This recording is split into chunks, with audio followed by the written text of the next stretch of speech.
Welcome to the Hole in the Head podcast. This week, Andy and Blaine talk with a friend and advisor on all things moto. Jason Wallace is an encyclopedic legend in the Pacific Northwest. Rider, mechanic, collector, race scrutineer, and just an all-around good dude. Hope you enjoy. Well, so to give a little bit more background, Blaine, Jason's one of the first guys that I met when I moved to Seattle. Okay. And it's funny when you meet somebody and then suddenly they're everywhere. So, Jason, I brought my ambassador to you. I don't know if you remember this. I don't actually. When you were at International Moto. Yeah. Or Moto International. Yes. Correct. You changed the tires on my ambassador. Great. I know this guy named Jason. He's a Guzzi guy, works at Moto International. Okay. And then I answered an ad on Craigslist, bought some Ducati mufflers from Eric Swangstu.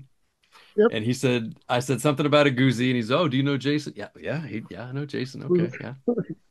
Okay, so you know what I mean? So there's only 3 degrees of separation in the motorcycle world. It's not like the rest of the place. You're right. So then the kicker came when I was in San Francisco for a trip, and I answered an ad for a Moto Guzzi police bike. So I drove down to Santa Cruz. My hometown. Yeah. Apparently.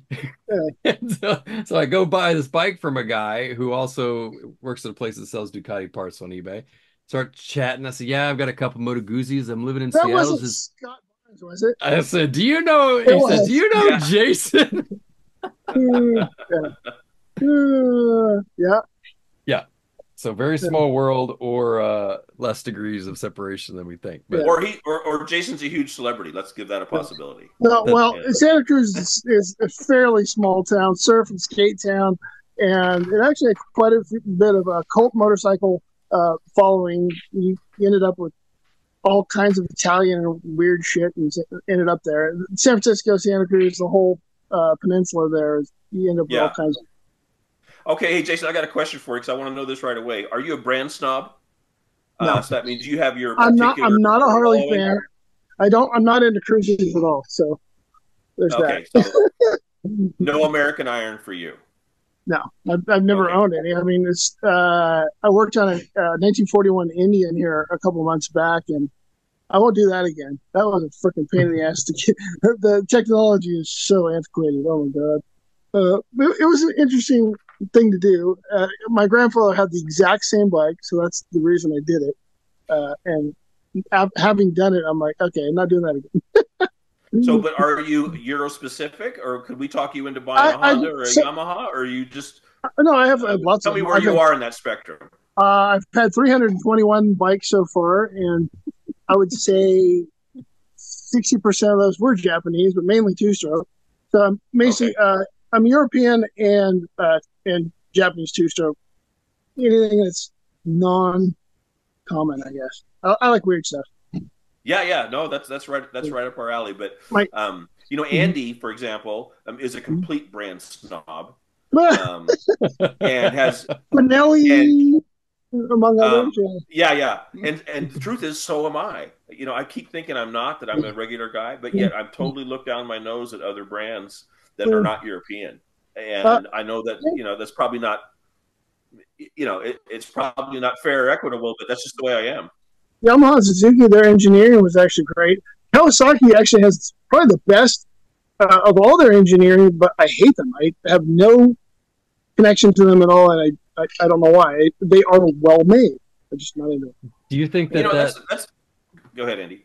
Well, do you think that snobbery comes from a place of rarity? I mean, Jason, you just said the weirdness, and I absolutely identify like this thing that I haven't seen before, and probably nobody's got. I want it. Yeah. And I actually found a place in Germany called Kexel, Kexel, that has pistons for almost anything weird you can think of.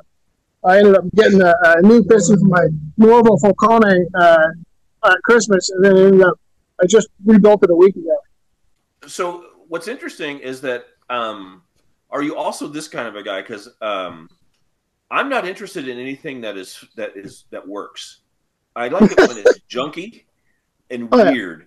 So, but I'm way more excited about something that's laying on its side in the mud, and the guy goes, "I think this might be," doesn't really know what it is. That's the one I want to buy rather than a good deal at an auction, because to me, the bringing it back is the journey. Bring it back and the story behind it too. Right? There's always like, especially with Euro stuff, there's always cool to see the story. I actually just sent somebody sent me an ad for an old DKW dirt bike, and I'm curious if I get an answer back tonight. But it's one of those, what is it, the Rust Fever or something?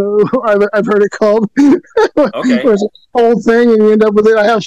I have many projects like that. I have a MZ ES250 that is more than halfway done. That ended up, yes, you start with them, they're seized the shit, and you're just like, oh god, yeah. Unfreeze it. Oh my god. Yeah, to me that's the fun of it. So, but now I've never owned a Moto Guzzi. So I got two questions to you about Moto Guzzi. One, where does Moto Guzzi stand in the Italian brand spectrum? They're well revered because when we think about, so a lot of just like people, a lot of the nationalistic tendencies of different countries tend to make each country's, not just their engineering and the personality of that particular country, all the same. Like German, Austrian, you can pretty much guess that one company from that country has a very similar thinking to another one. Whereas in Italy, it's all clan-based, so basically each sub-area has its totally own thinking. Whereas the very northern parts of the country, like Guzzi, who is in Mandello del Ladio, which is less than 100 miles from the Swiss border, is very Swiss and German thinking. And they're very meticulous and have everything. They want their stuff reliable, but it wasn't particularly exciting for many years. They were trying to go, and they're all based on emotion. So the great story I like is there's the two families. There's three families that originally started the company, but the one guy passed away right away. So you had the Guzzi side, which was the engineering side. You had the Perotti side, which was the banking side. Well, in the early 70s, right about the V7 Sport era, they were trying to decide on suspension for their bikes. And one of the Perotti girls was engaged to one of the Marzocchi boys. And it fell apart. And they ended up not using Marzocchi because of the breakup. Because of the breakup. And the family dispute. And it's sad because later on, like a decade or two later, they actually made up, and there was an option to have a Marzocchi front end. And I've ridden those, and they handle 5 times what the original one did. And if they had gone with Marzocchi in the first place, they'd be way way better known for handling than Beamer was. And Beamer was a little soft. Yeah. Right. So, well, and those are the only. Just give me one quick hierarchy of the Italian brands where Guzzi falls. Just like not necessarily in terms of quality, but quality and desirability. So MV Agusta. Is Ducati at the top? Sure. Is MV. Oh wait. So Agusta is the best Italian bike, is what you're saying? It's MV Agusta. I'm not talking current. I'm talking vintage. The MV Agusta. I just want to be clear that someone who owns an MV Agusta is better than someone who maybe not owns an MV Agusta. Not the person. I'm not classist about people, riders. Enthusiasm is the biggest thing, and people that are into their stuff are going to be way more enthusiastic. So, Andy's totally a class snob, and so why are you bringing this up, Andy? What Jason doesn't know is that I'm sitting on an RS 150 project that I found in Spokane. Augusta, single Sport. Yeah, a little. I'm thinking sport. I've worked on several of the 4-cylinders, and they're like, I don't know, anywhere from like $160 to over $200,000 bikes. I don't even want to ride the fuckers.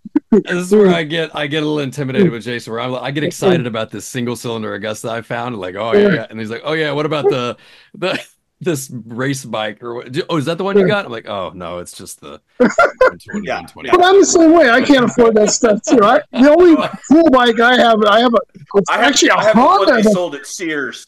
A Benelli? No, I was just saying that I try to do the same thing too. Is that I don't have enough money or class to involve myself in the high end stuff. So I get one of the stuff that's still on the high end category. Yeah, I actually had one of the Monkey Ward Benellis. It was fine. A little teeny thing. It didn't take me super long to break it because it was so small. So, but I had egg motor. But MV Agusta, is it Agusta or Agusta? I think it's Agusta, actually. Agusta. Okay. So that's the top shelf. That's the top of the line. Anyway, I'd say that's one of the best. I also Laverda actually is a huge one for me.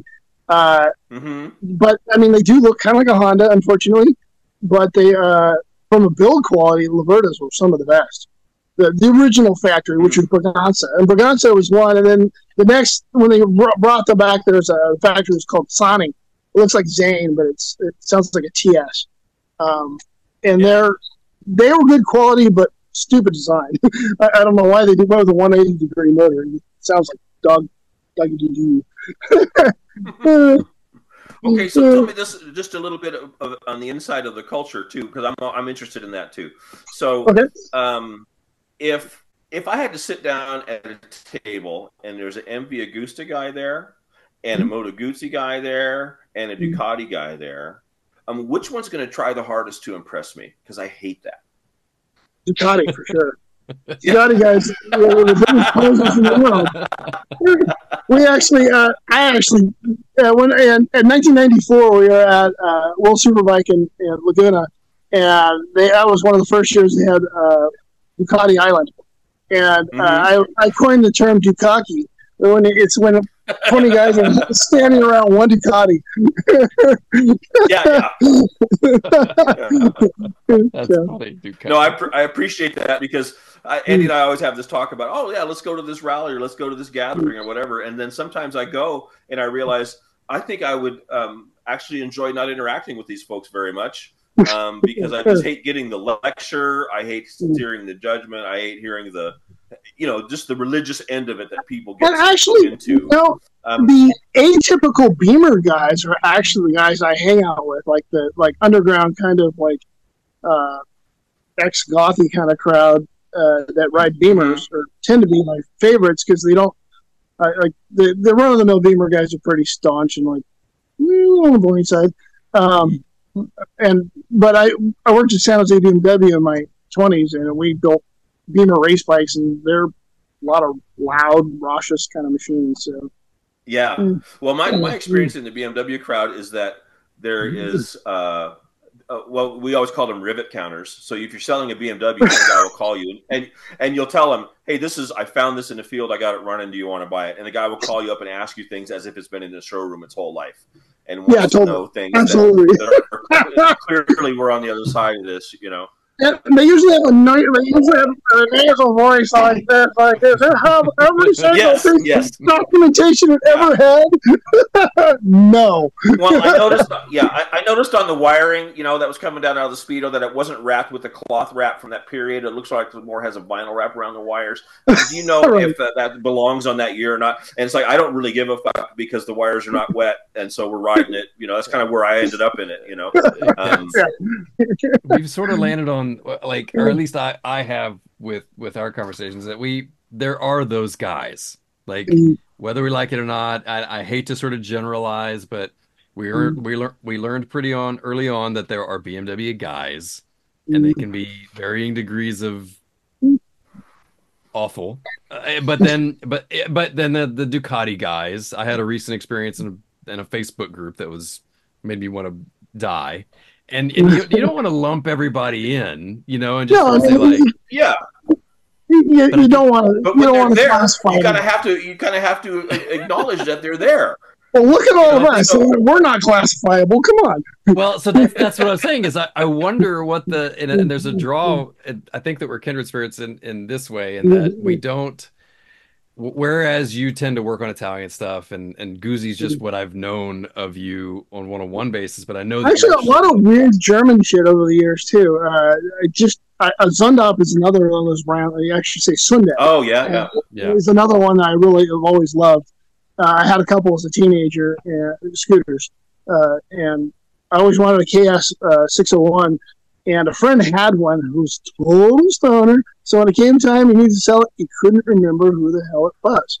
So one day, this is a Moto I. He goes by scooter. Anyways, he's walking in the door, and I see his expression change, like, "Oh shit!" Look, I'm like, "You fucking sold it, didn't you?" He's like, "Dude, I couldn't remember who it was." I'm like, "Ah!" Got away. Well, but I think that widespread interest is I think that explains us anyway. So it sounds like that is it motorcycles that you're interested in, or is it also the way things work and like solving a problem? Yes. And engineering. So actually I would buy things that there's no way in hell that I was ever going to get the thing working, but just to take it apart and see how it works. Actually, I ended up with a Gilera single and a Sundep single that were in that state, and I ended up mocking them up and putting them under a glass coffee table as my decoration. It was awesome. So we always hear how bad our electrics are going to be on our Italian bikes. Everybody tells me this is going to be your nightmare. It's going to be electric. And I can tell you, Andy and I both have had experiences trying to sort out electrics on Ducatis, and it's maddening because, one, there's a lack of information, and then there's very vocal guys who seem to not know anything, but yet they're giving you all the advice. And then certain things, especially in the vintage area, are getting very hard to find. Yeah, sure. So on most of the twins and the bigger bore bikes, where their electrical systems are fairly logical, like Guzzi in particular, all the charging system components since '71 are all, and even before that, they were half the time they were either Bosch, and later on they were all Bosch. It's just that the wiring and the fuse panel as well were all Italian, and the main components were actually pretty good. So one of the first ones I ever had, and I actually gutted all and made my own wiring harness. But on small bore Italian stuff, it's really illogical until you understand how it works. So whether it be scooters or small bore Italian bikes, they're completely AC, but one of the AC legs is the actual frame. So you look at this thing and it's got pass one way, and you're like, how the fuck does the electrical come back? Well, all comes back through the frame, and it shares the secondary leg with all different all kinds of stuff. It's really weird, but once you get the concept of it, you're like, oh, now it's all AC. Yeah. I got lost in that rabbit hole. I mean, basically, and let me ask you this too: is that how committed are you to kind of finding original factory solutions, and how committed and how open are you to thinking, well, you know what? I'm all about not finding factory solutions. I actually like to upgrade. So, like for instance, I have a vintage scooter that I've owned longer than anyone ever owned, and I made my own setup to convert it from 6-volt to 12-volt. And I did it actually like an Enduro, whereas the taillight, instead of like running a separate circuit, I actually have one circuit for both the running and brake, and it uses brake light bulbs, but run through a 3-ohm resistor. And then when you hit the brakes, it steps past the resistor to brighten it back up. So your current doesn't change. So because they're all running off the same flywheel. So if you had two separate circuits, your headlight would do. But by doing it that way, you get the brake light, the running light, and your headlight is. Yeah. So could we tell people confidently then that if you fall in love with some oddball Italian stuff, there's a chance that you're going to get spark and the lights to work? Yeah. I mean, there's alternative ways to go. Sometimes, if there's not a secondary part, you can always rewind the stuff. The original windings and stuff, but it depends on how rare it is. A lot of times there's spares. Perilla is one of those ones. It's a lot of stuff really hard to get. Capriola is really hard to get. There's a lot of them that are just so odd that it takes finding the people that are still into them, that are also electronic savvy too, as far as getting online and finding them. A lot of the like the Benelli crowd in Italy is like super old. None of them are And they don't speak English. I found exactly. like I have to like Oh. learn technical Italian. Yeah. Yeah, and I use Google Translate all the time. Especially it's usually Germans and Spaniards that I'm usually contacting. I don't know why. Boltaco is another one of those brands I'm into. So we've got some Spanish. Yeah. We're after the what is it? Seven Spanish Angels. Yes, we're trying to acquire Spanish bikes at this point. No, I've only had Boltaco. A Merlin is in my future as soon as I get the parts for the guy's trade. Yeah. A Merlin is a Spanish-built bike that ended up becoming part of Cajiva eventually, and it had Cajiva bags. Oh, okay.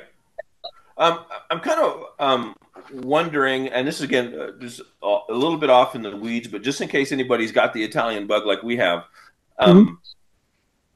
I love it when you have non-standard solutions because, there's nothing more heartbreaking than realizing, Andy and I both have these Moto Morinis and we need an ignition thing for it. And it's like, oh, yeah, you're never going to find them. Everybody who has working ones is already using them and whatever. And so I hate getting involved in that dead end, And wait, are you talking like the Bosch ignition modules? Yeah. Yeah, the original. They're used on V50. V52 uses them. The Moto Morini uses them. Alazzurra use them. They're all slightly different advance curves. That's one thing you got to look out for. And as long as the advance curve, so I'm glad you mentioned that because I'm always very comforted to find out that these solutions do exist. But it's always very frustrating in the beginning when you're trying to run it down and you can't find it. So I love it when someone thinks outside of it. And on the other hand, I always hate it when the guys I heard this term the other day about people that are crate trained, and I think there's a lot of folks that will only do, especially the BMW guys can be very bad about this. Is that we'll only use these pieces, and these are the ones that are correct for it, and nothing else. Where are your papers? You must do it all stock. Yeah. And at a certain point, we don't care what's stock, But obviously, I'm further down the chain than some of these guys are. So. Yeah. So the Morinis, you guys, are they 3.5s? Yes. Yeah. Okay, so I actually know several people that have those. And the other guy that I helped the same year I helped Eric and got them both records was on a 3.5, and he went from his bike got borrowed by an Italian the year before, and it was like a record of like 92 mile an hour. So in the same afternoon, we had him go from 92 mile an hour to 103. On the very nice. On 3.5, yeah, that was the record. And then he eked it up a little over the next couple events, but that day he's fully blew it into the leaves. Well, that's a good. So Bonneville, you're heavily involved in. Is it just speed? Not super heavily. You were scrutineering. Yes. And that's heavier than I'm involved. It's BMST, Bonneville Motorcycle Speed Week. That's right. That's right. How did you get into that? Because I know the sodium distortion crowd, and they're like, "Hey, you come help us out?" Oh, okay, cool. And I figured hanging out with motorheads that were only bike motorheads for a week would be a lot of fun. So I did that for 2 years, and of course Eric ended up going. And then after his demise, I'm like, you know what? He'd appreciate this. So I actually took my LeMans 1000 out there. I did not get the speed I wanted. I did 136 on a record that was 143.6, and I was having carb issues. I had Mikunis on it. I had measured them, and they're like, they were a millimeter smaller than the Dehmlows, but I'm like, oh, they'll way outflow them. And then like a week before the event, I go to turn the throttle, and I kind of look down the throat, and they weren't opening all the way. I'm like, okay, that's weird. So I had gotten these off they were off on a Banshee originally. Well, I looked up the spec, and they call them a 35 because they don't open the hole, and they're made for bottom end. Oh. And I was like, oh crap! So then we put the Dehmlows back on it, and the Dehmlows just didn't perform well at altitude, or at low altitude for that matter.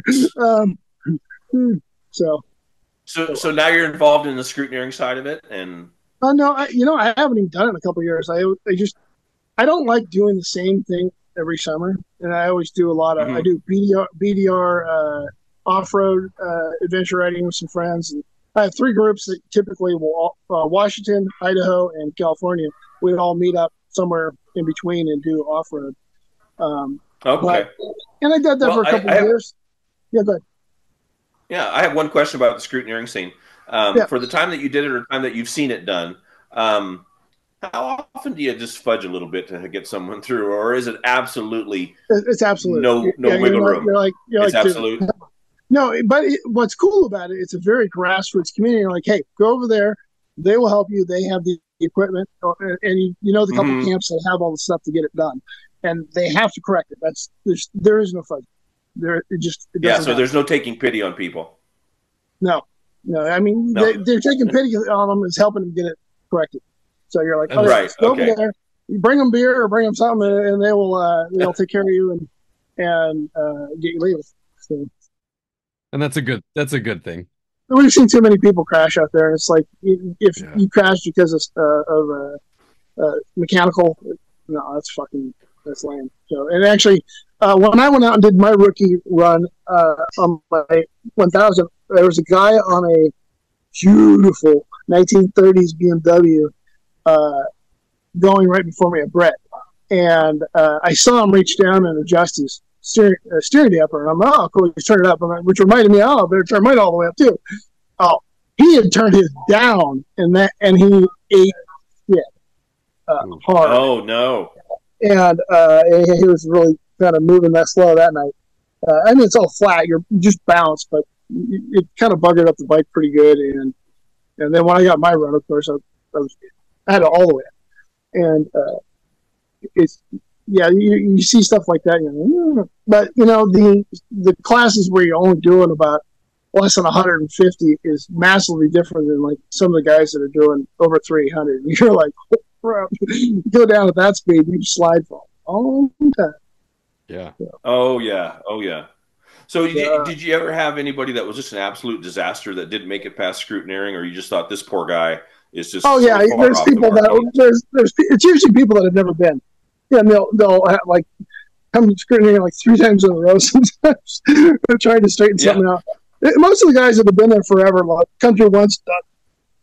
Yeah, they know what to do. Like the Zlock team is always freaking spot on. They're down to the T. They got everything done, and they come back with records every time.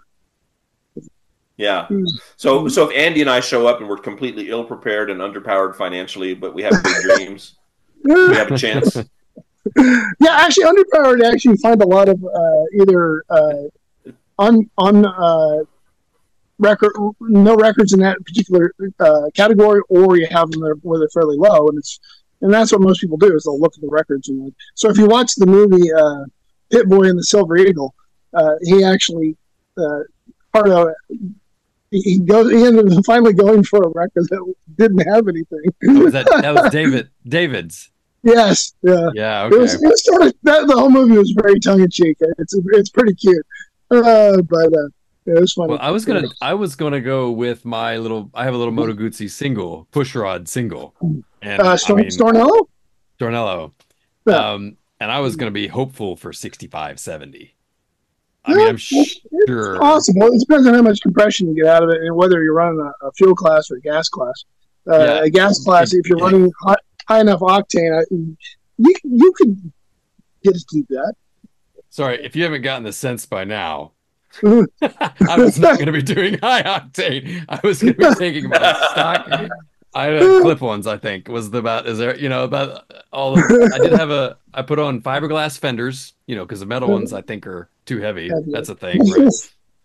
So I was going to be doing good to get it running, but Eric did great. I mean, he had no idea. So 2 weeks before the event, he's like, hey, I want to test this thing out. And I'm like, okay, cool. So I know there's a dead end road. So he comes over to my house, picks me up, and we go out to this place down in Fall City, and he fires it up, and it's a Catalina YDS 3 250 twin. And I'm like, that's only running on one cylinder, right? He's like, no. I'm like, yeah. I'm like, you said you ringed it, right? He's like, yeah. I'm like, did you hone it? And I get a blank look. I'm like, oh no. I'm like, dude, I don't have enough time to sort this thing out for you, but I know a guy, and I call Pete, and I'm like, hey, we give him a hand. Well, I only meant like give him a hand as far as like squeezing him in, but Pete didn't charge him. We only charged him for parts, and like totally took him under his wing, and it was awesome. And got it all dialed. They even like drilled all the pistons where all the hot spots are to get a little extra oiling in there so that it would live the whole event.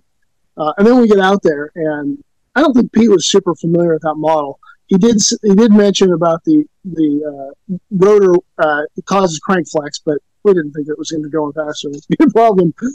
So we get out there, he tests it out, and he comes back, and he's like, yeah, I can't pull fifth. I'm like, so I call up Pete, and I'm like, hey, is that thing geared evenly sequential gearing? And he's like, no, it's not. He's like, fifth is a pedestrian like overdrive, essentially. So basically 1, 2, 3, 4 are even, and then fifth is a 1.5% ratio out. And you're like, oh. So I was like, so we ended up gearing it and setting it up to run in fourth. So, okay, so yeah. And it was just fine. And we re-geared that, and we took everything off that we could, and I set up my timing light and my harmonizer, syncing tool, and everything with Eric, because I ended up riding now, so we could dial it in. We actually, so the first couple runs, we just tried to check it out, and then that's when we realized the fifth thing, and then we had sprockets, so we changed the gearing, and then I made sure everything was tuned and the timing was right, and then I think we ended up having to cut off the center stand because the pen wouldn't come out. So we cut a bunch of stuff off to take off some weight, and then we got a record. He was happy so. Yeah. That was fun. A lot of that was, I totally credit that to Pete. So Pete made that happen. So that was pretty amazing. Well, Jason, obviously you've been into this for a long time and you had a lot of experiences. What's the one riding experience that you want to have next, or what's else out there on the list? Is there someplace you want to go? Is there someplace you want to race? Is there something you want to experience in the motorcycle world? What else is out there for you? The race bug really doesn't do much for me anymore. I mean, I actually, after doing the BDRs and stuff, I realized that road riding is what I really like. Is my favorite. Just going like high speed, long distance touring is hands down my favorite thing to do. I have a group of guys that we usually go down to, like in northern Oregon. There's some great places to go where you can just ride like a twat and not worry about it. But places wise, I've ridden in Peru and most of the western United States. But I've only driven in Europe. I've never got a chance to ride a bike in Europe, and actually I get that Edelweiss catalog, and I'm like, oh. Yes. Where can I go next? What the bummer is, my dad quit riding because he got a pretty bad accident, but he had a spare bike stored in Heidelberg, and then he sold it to his buddy without mentioning it. Oh, yeah, that would have been your ticket. Yeah, well, but the thing is, the guy that's the Stefan Knopf that owns the storage place, he does tours, but you can't loan the bike. You have to actually own the bike because of the way the insurance is set up. Because he sets up insurance just for your trips, you have to own it. So you would have to like sell it to the person for them to use it. I see. And Jason, also, I'm sorry, Andy, I don't mean to be taken over there. You jump in here, but this is my last question for Jason. Hey, Jason, what is the next motorcycle that is a worthwhile quest for you? And it doesn't have to be the biggest one of your life, but let's say bigger than, I saw this on Craigslist and I'll just go get it because I can get it. But something bigger than that. But I mean, is there something that you'd trade 10 of your bikes for? Is there something that you'd get not 10, but for? I've always wanted an SF2 Laverda, which is the 750 twin. And tell me about what that is. I don't know. It's 750 twin. They kind of look like an old Honda 305, but they're 360-degree firing order, and they have 36-millimeter round slide PHFs, which is far superior to the 29-millimeter square slides. So the earliest Laverdas came in under the badge American Eagle.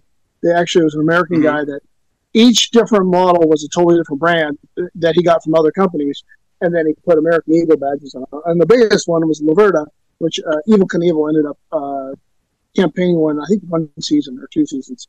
Okay. And that was the 750 twin. Anyways, I always wanted an SF2, which was, now this was a dual front disc, but still drum rear.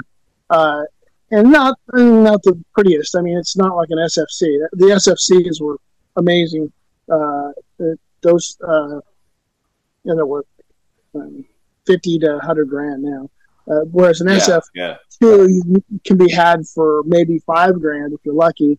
I had two that I got burned on, and then I had a third that I barely missed, and a friend got it, which is fine. But the person that sent it to him didn't realize that was like the bike I wanted more than anything else. So. Would you, is it possible that if you found the right Laverda that was $50,000, would you dump 50 on one? No, we have horses. There's no way I'd ever afford that. Most trouble you can ever have for 1 horsepower. That's it.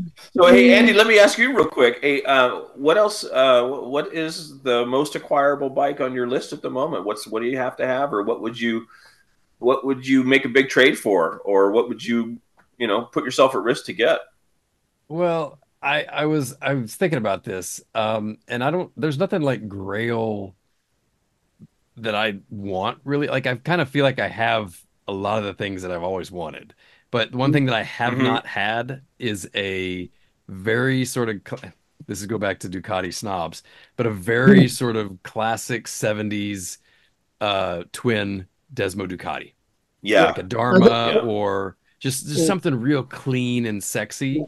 So the Dharma came with the boat tail, or it came with the sharp tail. The sharp tail one was way cooler looking, I think. Yes. My opinion. It had that big sort of just weird looking fin tail on the back of it. Yeah, they had the ducktail on some, and they had the non-ducktail on some. Yeah. I'm not a ducktail fan for that model. The only ducktail bike I ever liked was TZ750D model, or there's a Bermuda that was okay too, but I would say the TZ750D, by the hands down, is shit. So this is the thing that I found with Jason as well, is that I think I know a thing, and then I talk about that thing, and I realize how little I actually know about that thing. Jason is just a font of information around it. I'm like, oh my God, I didn't know it was deeper than that. Like, I used to love going to Barber Motorsports Park with friends. I've been there 3 years in a row years ago, and whenever somebody new would be there, like, oh, go with Jason. Anything that's on the plaque, you'll know at least that much more about each bike. I think the first year was only 2 bikes in the whole place that I had never seen before. I was like, whoa. And so the head of race at the time was Chuck Honeycutt, and he's like, so what is it that I need that we don't have? I'm like, oh, SS250 DKW for sure. And then you need a FAF 750 GP bike with a Nico Bacher frame, which is only three of them never built, And he's like, well, never heard of that. He didn't say anything about the DKW. So the next day, I show up, and Chuck's like, hey, come with me. So he takes me down in the garage where they store all this stuff that hasn't been started yet as far as restoration. And in the very back corner, on the very bottom, was an SS250. I was like, no way. So then the next year when we showed up, they had it apart. And so we went to the VIP dinner that night, and we got a little bit toasty. I was with Dave Lanigan, who's builds race bikes here in this area, and he went with me as well. And Chuck knew this, and he's like, hey, you guys want to come down with me to the race shop? I'm like, sure. So anyways, we go down there, and they have it all apart, and they have the supercharger portion of it apart, and they're like, we don't know what it is. Do you guys have any idea? And we're looking at it. It looks like Bakelite, but it's a reverse piston. So the top of the piston is looks like the bottom, but it's filled in, and then what would be the other end is open. So it's actually part of the engine cases, and it moves in and out to change the crankcase volume. It's supercharged.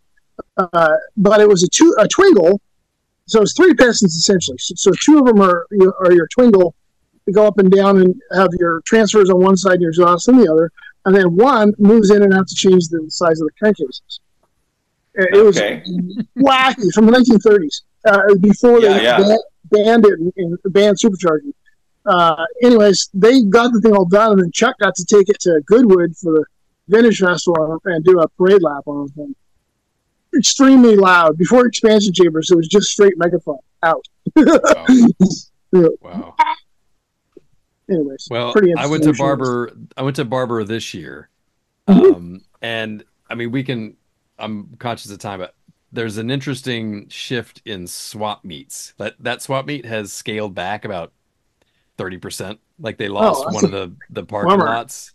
Yeah, Okay. it's like and so I'm just do you do That was swaps? huge. That was a big swap meet. I don't actually. I've heard the one in what is it? Mid Ohio? Mid Ohio. Yeah. It's supposed to be one of the best. We're I have a aiming at couple. that. Yeah. We have a friend of ours we call Suzuki Canada because he's got more Suzukis than Suzuki Canada. Anyways, Gerald shows up to all with always some interesting parts for sale. And some Japanese artist had taken and did a black and white picture of him at the swap meet and put it in a magazine. And it showed it, and he has like this very unusual type of, it's like kind of like a weird minivan only in Canada. And it was a black and white picture of him at a swap meet. We're like, whoa, how weird is that? So, well, it's cool art. If nothing else comes from this, like you guys are two guys that I see as sort of opposite sides or similar sides of a coin, where Blaine is very curious about why things are done the way they are. The ignition systems are a great example. Like the Moto Morini is being a pain in the ass. The Ducati, you have to put the flywheel on a certain time, but it didn't have a Woodruff key, and you just have to know for that particular model. So, like, why is it this way? And can't we can't we build an ignition system around this? And I think Jason can solve that, like, yes. Then the Italians do that a lot where they didn't do timing marks. So actually, I've always owned a timing light that has adjustable advance. So you can actually make an actual TDC mark, and then as long as you can find the spec on where the timing is supposed to be, you just dial it. It'll strobe right at top dead center instead of where it's supposed to. And it'll tell you, it essentially tells you where it's supposed to be. So I got one of those early on. I'm like, oh, half the stuff I work on doesn't have marks. I'll just make my own marks. Well, I know at a certain point, we're gonna have a call that says, "Hey, we're stuck on this." Now we have a couple of aerial square fours. We're gonna get lost in those. So I worked on, and I had a partner many years ago who owned a huge amount of /2 stuff, and we would restore them and then sell them, and that's how we got money. And he had a 37, which was the first year Squarial 1000 Ironhead, and I used to ride that thing around, and it was quite an interesting ride. I really dug it. It sounded like a Model A. Actually, it sounded like a Nimbus. A Nimbus is a Danish motorcycle that's an inline with the camshaft enclosed, but the outer half of the rockers and the valve springs are all exposed, so you can adjust the valves on the outside. Yeah, really. If you guys, like I ask you, what your quest bike is, and I ask you, Andy, and then you guys didn't care enough to ask me, so thanks for that. But follow up. Tell us here. But if you would have, I would have said Nimbus. Nimbus is the next thing I'd like to acquire, and then there's an English Douglas I'd like to get. But a Boxer? The next things on the list. Like a Firefly or something? I want the 37 Aero Douglas, and so it's a Boxer motor, but it's mounted front to back. Front to back, I've seen those. I kind of like that. So, hey, but thanks for asking. I made me feel like you guys cared about what I thought about. Appreciate it. Sorry, man. Well, that said, we're all gonna if there's something you're looking for, we're gonna keep our eyes open. And knowing that Jason gets all these crazy offers from out of the blue. If you hear about a Douglas, if you hear about a actually, now that you said that, now it just reminded me there is a bike I have lined up. I don't know whether I'll be once it gets the paperwork sorted because it's in BC. I don't know if I'll be able to get it or not. It's a 1928 Scott Flying Squirrel, and I've always neato. 600 water cooled twin. And the interesting thing about Scott was they invented a lot of things. Not the twist grip. That was Curtis.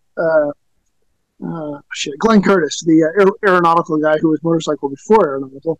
But they came up with the kickstart, the center stand, telescopic forks. Although BMW claims it, they didn't call them telescopic forks, but they were. That was Scott, and then they came up with what Yamaha called Autolube, the oil injection for two-strokes was a Scott and Vince. Oh, yeah. Okay. They came up back then. That's neat.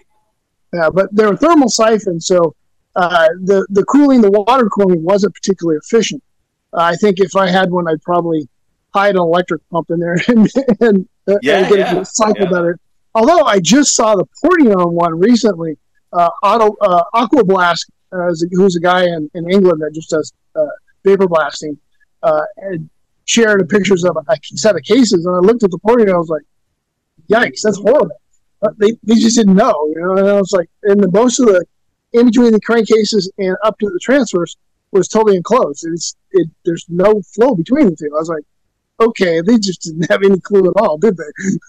It's pretty fascinating to watch the evolution of certain technologies and go, So actually, I like doing that. I do have a Japanese bike. I have an old Titan 500 twin, and I converted it to reed valve, and I added booster ports and windows in the piston to get like 40% more power. That's why not? Yeah, it's great, Jason. It's such a pleasure to have you on the show, just because I think as you're casually talking, you're spitting out more technical information than we've put out in 3 years. More useful information than we've ever put out. And so someone who actually has a motorcycle and wants to understand it has gotten more from this half hour than they've gotten for me and Andy complaining about how we don't like the way Ducati guys drink their coffee. So this is you gotta have your big upgrade for the show. Yeah, this is a big upgrade, Jason. Yeah. Okay. Yeah, happy to get on here anytime.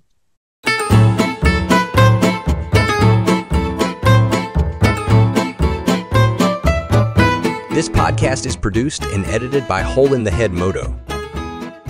Find us on the socials at Hole in the Head Moto and see our website holeintheheadmoto.com for more info, swag, and pictures of projects. Want to help us out? Go ahead and subscribe and leave a review. It's a huge help and we appreciate it. See you next time.